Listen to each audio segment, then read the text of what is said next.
gravações após as férias. Não, vocês não estiveram de férias. Eu estive de férias porque o canal continuou por todo esse tempo. Hoje eu queria falar sobre um termo muito interessante. Em um vídeo anterior, nós falamos sobre curadoria cultural. Não sei se vocês lembram. Aquele conceito de definir o que te interessa realmente. Seguir uma pessoa que tem um conteúdo com o qual você se identifique, programas, podcasts, sites. Mas o que fazer com tudo isso? Aí entra a biblioteca cultural. Sua biblioteca cultural nem sempre vai conter os mesmos elementos da biblioteca de outra pessoa. É uma biblioteca muito pessoal, muito característica, com uma personalidade própria.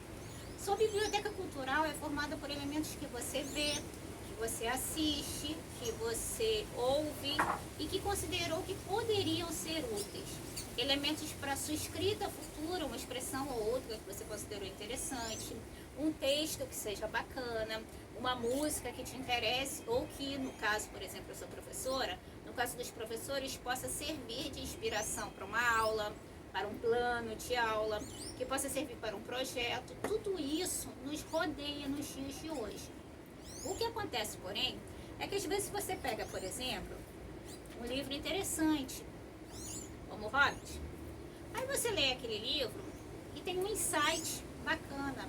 No caso é fantasia, mas mesmo a fantasia pode ter alguns insights bacanas, pode ter uma frase que te interesse, uma frase que inspire para um projeto, que inspire para uma palestra que você vai dar, para um estudo que você está fazendo, ou mesmo para um mural que você quer colocar no seu trabalho para que as pessoas tomem um simão call sobre determinados comportamentos.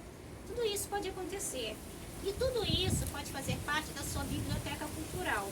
Só que para que ela exista, é preciso tomar um cuidado cotidiano.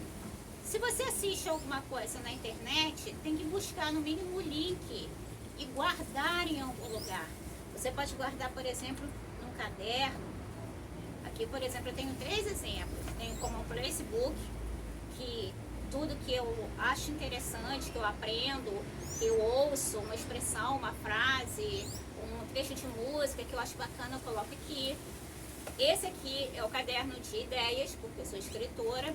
Então, às vezes eu estou lendo um livro, pode ser livro das mais variadas formas. Há pouco tempo era Rápido e Devagar, que é um livro de conhecimento científico.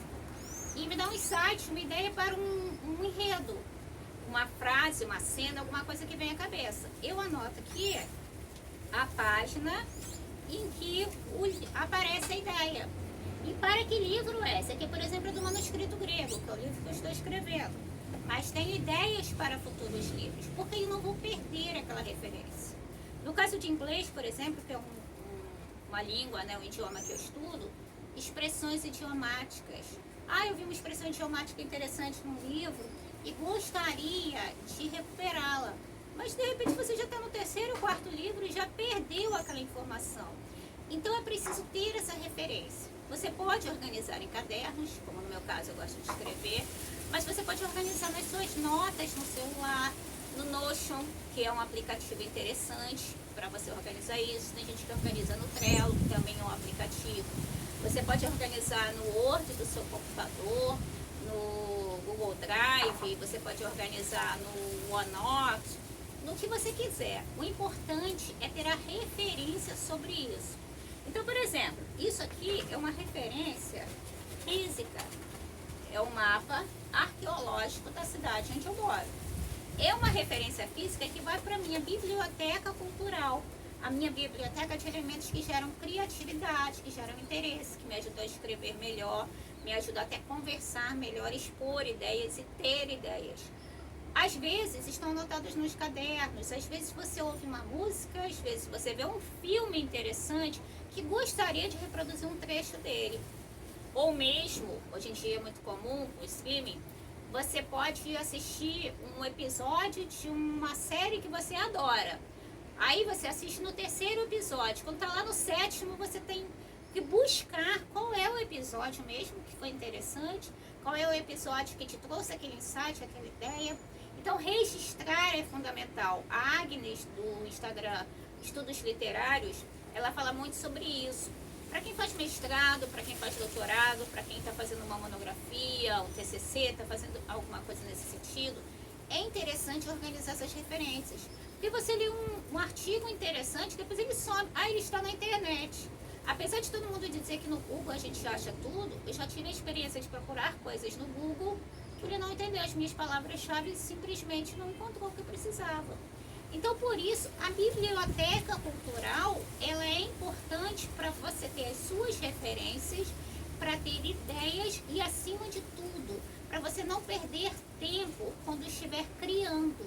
Porque nesse momento o fluxo de ideias pode não estar tão alto assim, mas o fluxo de criação, ele tem que se desenvolver a partir do momento em que você se alimenta de ideias. A ideia da biblioteca cultural é justamente essa.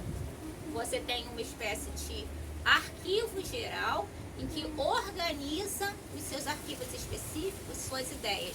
Pode ser por tema, por ordem alfabética, por contexto de vídeo, de filme, seja lá do que for.